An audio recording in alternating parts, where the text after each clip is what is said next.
पीताम्बरपुर ग्राम में गो सुरक्षा पर सचेतनता सभा अनुष्ठित। गोसेवक कुशकर्ण को संबर्धना।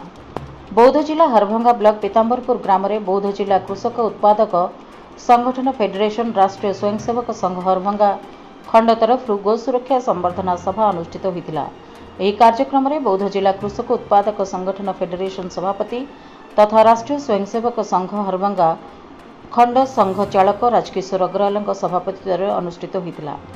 उक्त कार्यक्रम में मुख्य अतिथि भाव अवसरप्राप्त आदर्श शिक्षक सुरेन्द्र प्रधान जोगदे गो सुरक्षा गो सेवा उपरे वक्तव्य रखा सहित देशी गोमाता विलोप हो जाउथबा घर मानकरे गोपालन न करने द्वारा गो संपद द्वारा कृषक किपर उपकृत हो पारिबो सरकार ध्यान देवाक परामर्श देइथिले।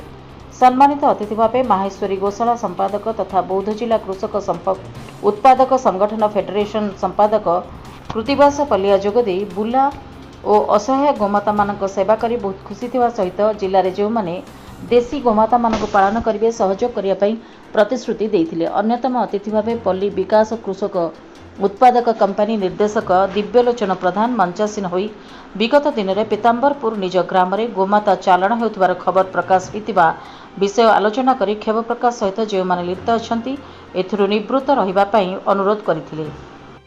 हरभंगारू राजकिशोर अग्रवाल रिपोर्ट जन अधिकार लाइव।